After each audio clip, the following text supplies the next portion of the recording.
E eu saúdo você com a paz do Senhor Jesus. Que bom que você está aqui. Vamos juntos ler a palavra do Senhor. Antes, feche os teus olhos e vamos orar.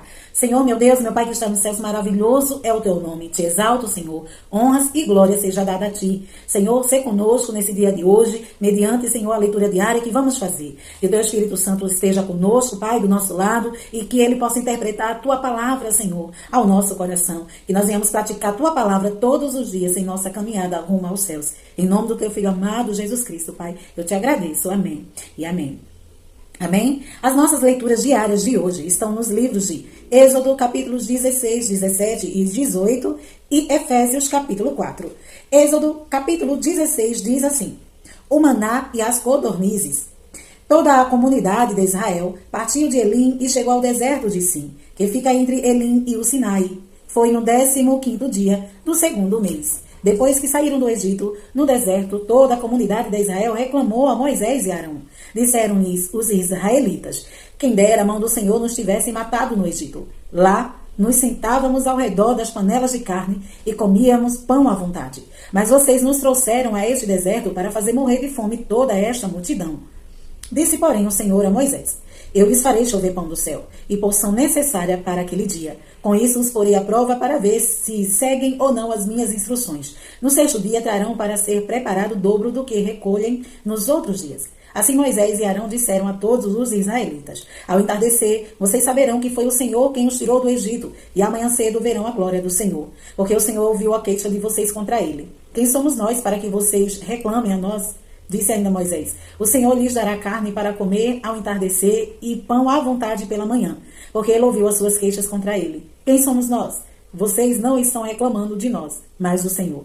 Disse Moisés a Arão: Diga a toda a comunidade de Israel que se apresente ao Senhor, pois ele ouviu as suas queixas. Enquanto Arão falava, toda a comunidade, todos olharam em direção ao deserto, e a glória do Senhor apareceu na nuvem. E o Senhor disse a Moisés: Ouvi as queixas dos israelitas, responda-lhes que ao pôr do sol vocês comerão carne, e ao amanhecer se fartarão de pão. Assim saberão que eu sou o Senhor, o seu Deus. No final da tarde, apareceram codornizes que cobriram o lugar onde estavam acampados. Ao amanhecer, havia uma camada de orvalho ao redor do acampamento. Depois que o orvalho secou, flocos finos semelhantes a geada estavam sob a superfície do deserto. Quando os israelitas viram aquilo, começaram a perguntar uns aos outros: Que é isso? Pois não sabiam do que se tratava. Disse-lhe Moisés: Este é o pão que o Senhor lhes deu para comer. Assim ordenou o Senhor: Cada chefe de família recolha quanto precisar, um jarro para cada pessoa de sua tenda. Os israelitas fizeram como lhes fora dito. Alguns recolheram mais, outros menos. Quando mediram com o jarro, quem tinha recolhido muito não teve demais. E não faltou a quem tinha recolhido pouco. Cada um recolheu quanto precisava. Ninguém deve guardar nada para a manhã seguinte, ordenou-lhes Moisés. Todavia, alguns deles não deram atenção a Moisés e guardaram um pouco até a manhã seguinte. Mas aquilo criou bicho e começou a cheirar mal. Por isso Moisés irou-se contra eles. Cada manhã todos recolhiam quanto precisavam, pois quando o sol esquentava, aquilo se derretia. No sexto dia, recolhiam o dobro, 2 jarros para cada pessoa. E os líderes da comunidade foram contar isso a Moisés, que lhe explicou: Foi isso que o Senhor ordenou? Amanhã será dia de descanso, sábado consagrado ao Senhor. Assem e cozinhem o que quiserem. Guardem o que sobrar até a manhã seguinte. E eles guardaram até a manhã seguinte, como Moisés lhe tinha dito. E não cheirou mal, nem criou bicho. Comam-no hoje, disse Moisés, pois hoje é o sábado do Senhor. Hoje vocês não encontrarão no terreno durante 6 dias, vocês podem recolhê-lo, mas no 7º dia, o sábado, nada acharão. Apesar disso, alguns deles saíram no 7º dia para recolhê-lo, mas não encontraram nada. Então o Senhor disse a Moisés: Até quando vocês se recusarão a obedecer os meus mandamentos e as minhas instruções? Vejam que o Senhor lhes deu o sábado, e por isso no 6º dia ele lhes dá pão para 2 dias. No 7º dia fiquem todos onde estiverem. Ninguém deve sair. Então o povo descansou no 7º dia.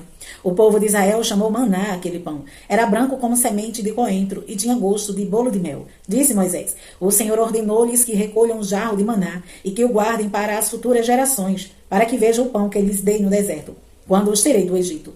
Então Moisés disse a Arão: Ponha uma vasilha à medida de um jarro de maná e coloque-a diante do Senhor para que seja conservado para as futuras gerações. Em obediência ao Senhor, o que o Senhor tinha ordenado a Moisés, Arão colocou o maná junto às tábuas da aliança, para ali ser guardado. Os israelitas comeram maná durante 40 anos, até chegarem a uma terra habitável. Comeram maná até chegarem às fronteiras de Canaã. O jarro é a 10ª parte de uma arroba.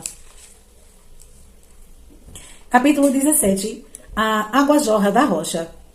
Toda a comunidade de Israel partiu do deserto de Sim, andando de um lugar para o outro, conforme a ordem do Senhor. Acamparam em Refidim, mas lá não havia água para beber. Por essa razão, queixaram-se a Moisés e exigiram: dê-nos água para beber. Ele respondeu: por que se queixam a mim? Por que coloca o Senhor à prova? Mas o povo estava sedento e reclamou a Moisés: porque você nos tirou do Egito? Foi para matar de sede a nós, aos nossos filhos e aos nossos rebanhos? Então Moisés clamou ao Senhor: que farei com esse povo? Estão a ponto de apedrejar-me. Respondeu-lhe o Senhor: passe à frente do povo. Leve com você algumas das autoridades de Israel. Tenha na mão a vara com a qual você feriu o Nilo e vá adiante. Eu estarei à sua espera no alto da rocha do Monte Horebe. Bata na rocha, e dela sairá água para o povo beber. Assim fez Moisés à vista das autoridades de Israel, e chamou aquele lugar Massá e Meribá, porque ali os israelitas reclamaram e puseram o Senhor à prova, dizendo: o Senhor está entre nós ou não? A vitória sobre os amalequitas. Sucedeu que os amalequitas vieram atacar os israelitas em Refidim. Então Moisés disse a Josué: escolha alguns dos nossos homens e lute contra os amalequitas. Amanhã tomarei posição no alto da colina com a vara de Deus em minhas mãos. Josué foi então lutar contra os amalequitas, conforme Moisés tinha ordenado. Moisés, Arão e Hur, porém, subiram ao alto da colina, e enquanto Moisés tinha as mãos erguidas, os israelitas venciam. Quando, porém, os abaixava, os amalequitas venciam. Quando as mãos de Moisés já estavam cansadas, eles pegaram uma pedra e a colocaram debaixo dele, para que nela se assentasse. Arão e Hur mantiveram erguidas as mãos de Moisés, um de cada lado, de modo que as mãos permaneceram firmes até o pôr do sol. E Josué derrotou o exército dos amalequitas ao fio da espada. Depois o Senhor disse a Moisés: escreva isso num rolo, como memorial, e declare a Josué que farei que os amalequitas sejam esquecidos para sempre debaixo do céu. Moisés construiu um altar e chamou-lhe: o Senhor é minha bandeira. E jurou: pelo trono do Senhor, o Senhor fará guerra contra os amalequitas, de geração em geração. Capítulo 18. A visita de Jetro. Jetro, sacerdote de Midian, o sogro de Moisés, soube de tudo que Deus tinha feito por Moisés e pelo povo de Israel, como o Senhor havia tirado Israel do Egito. Moisés tinha mandado Zípora, sua mulher, para a casa do seu sogro Jetro, que a recebeu com seus 2 filhos. Um deles chamava-se Gerson, pois Moisés dissera: tornei-me imigrante em terra estrangeira. E o outro chamava-se Eliezer, pois dissera: o Deus de meu pai foi o meu ajudador, livrou-me da espada do faraó. Jetro, o sogro de Moisés, veio com os filhos e a mulher de Moisés encontrá-lo no deserto, onde estava acampado, perto do monte de Deus. E Jetro mandou-lhe dizer-lhe: eu, seu sogro Jetro, estou indo encontrá-lo, e comigo vão sua mulher e seus 2 filhos. Então Moisés saiu ao encontro do sogro, curvou-se e o beijou. Trocaram saudações e depois entraram na tenda.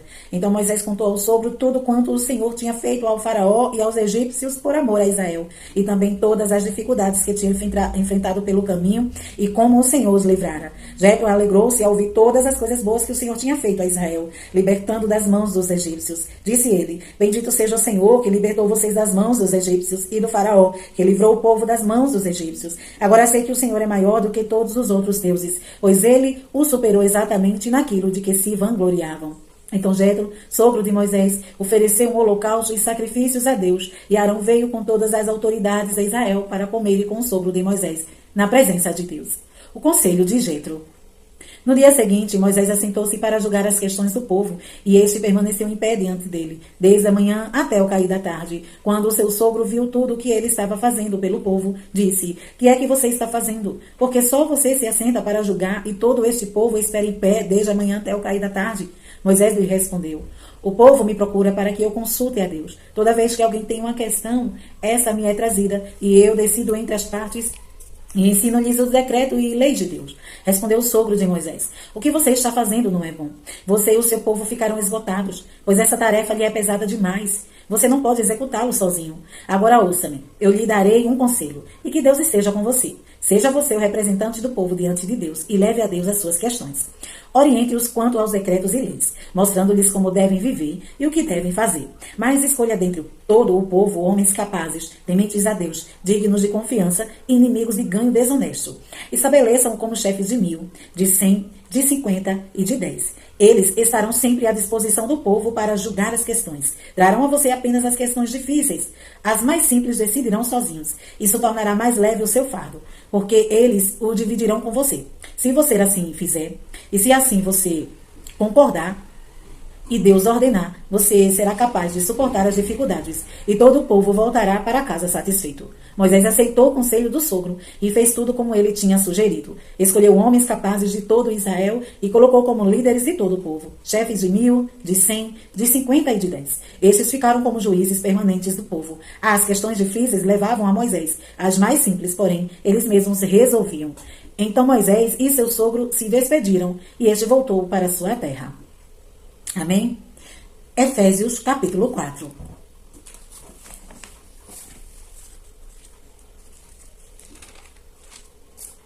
A unidade do corpo de Cristo. Como prisioneiro no Senhor, rogo-lhes que vivam de maneira digna da vocação que receberam. Sejam completamente humildes e dóceis, e sejam pacientes, suportando uns aos outros com amor. Façam todo o esforço para conservar a unidade do Espírito pelo vínculo da paz.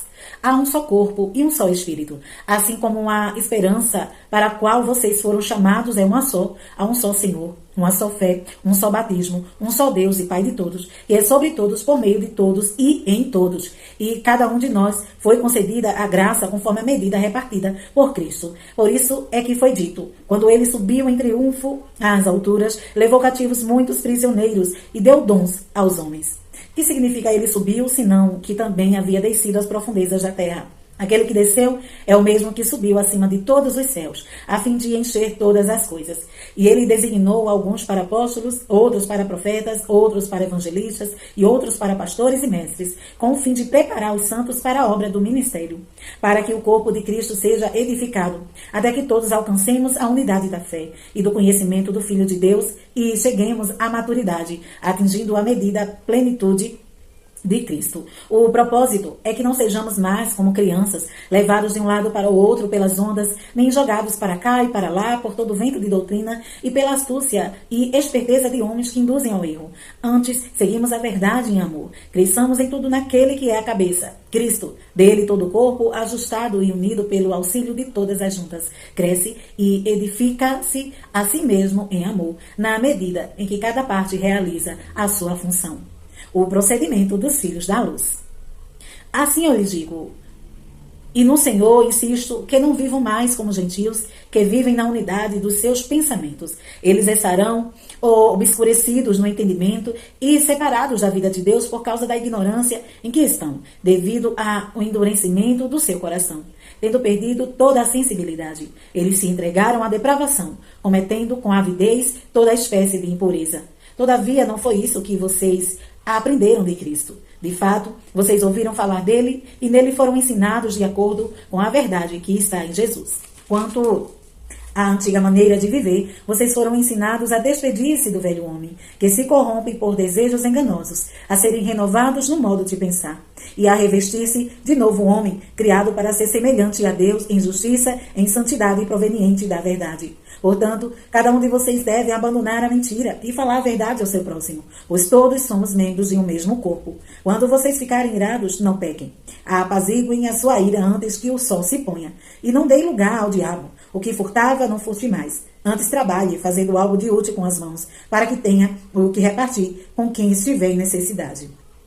Nenhuma palavra torpe saia da boca de vocês, mas apenas a que for útil para edificar os outros, conforme a necessidade, para que conceda graça aos que o ouvem. Não entristeçam o Espírito Santo de Deus, com o qual vocês foram selados para o dia da redenção.